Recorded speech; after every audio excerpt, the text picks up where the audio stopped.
Good afternoon, and thank you for being here. In 2009, a patient was brought to me to see me. He was 77 years old, but when he came in to see me, he looked very ill. He had, obviously, cancer, but the cancer that he had was a non-Hodgkin's lymphoma, and this is the type of cancer which can kill people fairly quickly. His lymphoma actually was in his neck. All his lymph nodes were involved, and his abdomen looked as though he was 9 months pregnant. He had been to see 3 oncologists, hematologist oncologists, and he was told that he had about 5 days to live. So he then came to see me, and his wife said to me, "Is there anything you could do for him?" And I said, "Well, I've been involved in the field of stem cell transplantation for about 20 years. I've learned quite a lot, and I will try and do everything I can to help you." I used a different paradigm. And after 9 months of treating him, he was able to go into a complete molecular remission. And he basically was then free of his disease.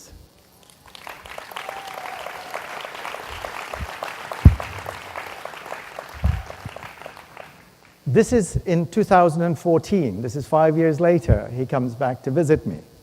And so we had a very good time because he was completely free of his disease. He was living a good life, and in fact, he was able to achieve what we all want, which is basically healthy aging. Now, when we think about life, we have to think about it as being, we're on a train. The train, when we're born, is in the station. And that train, as we age, can take 2 directions. It can head north to health, or it can head south. And south means ultimately accelerated aging and death. The patient's name was Lewis. Lewis achieved this. He was able to do that, and therefore, if somebody who was told by 3 specialists that he had only 3 days to live could live for 5 years, then he defied death, and he was able to go on to achieve this goal, which is what we all want to be able to achieve.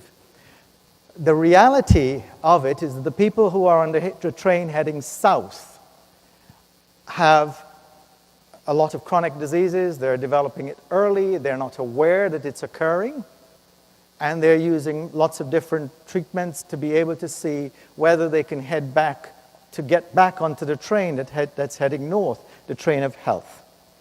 And in fact, the people who are on the train heading south will die of these different diseases. And the diseases that we're talking about are cancer, strokes, heart disease. Those are the 3 biggest killers. In the intensive care units now in major hospitals, you have 100,000 people who are sitting on ventilators or on the intensive care units. Only the mortality is 50%. And only 12% of those people will eventually leave the hospital and go and lead a normal life. The annual cost is $20 billion.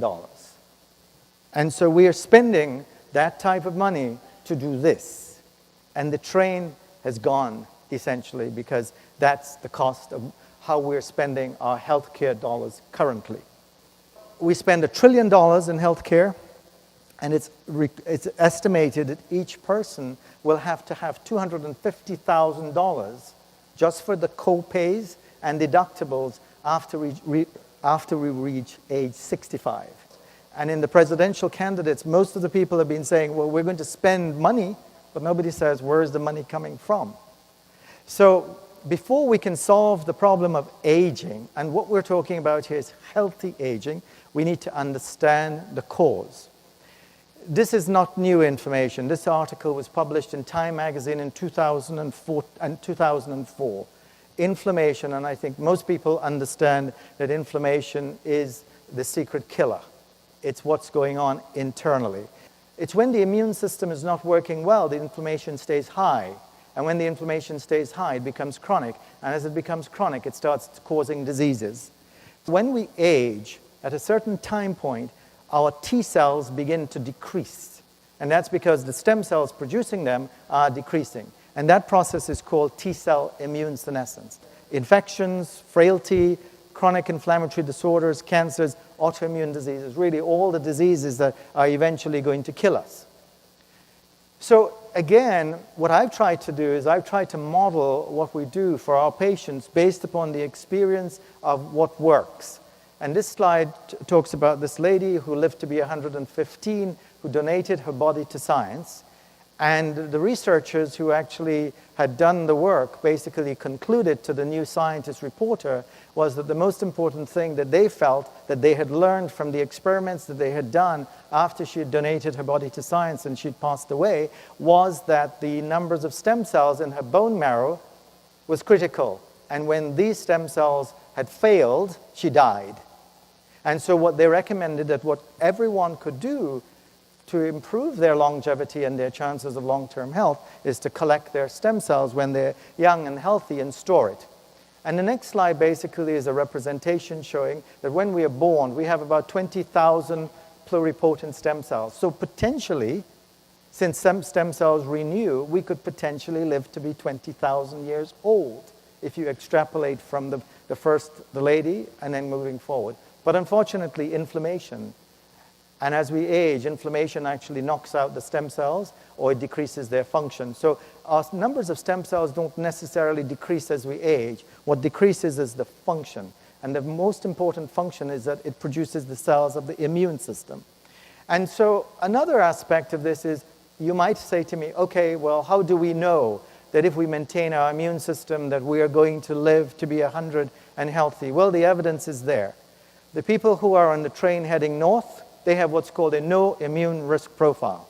The people who are on the train heading south, they have an abnormal immune risk profile. And it's possible for us to measure it. And I measure it in our patients, and I'll show you some examples later of people who have benefited from it. And this is the publication showing that if you look at elderly or aged individuals, centenarians, you measure their immune system, you can actually look at the markers that determines their immune risk profile, and that they don't have an immune risk profile. So the question is this: there are certain cells that we measure, they're called naive T cells. You heard about it this morning. You heard about the T cell immune senescence. Ray Kurzweil said that in the future we are going to have those cells and we're going to put them back in and the nanobots will recreate the immune system. I'm telling you today that we can actually do it, we can measure it, and we can do it. And we can actually do something like this. We can predict where somebody's immune age is, and if it is low, the work that I'm doing is showing that we're pushing it back. So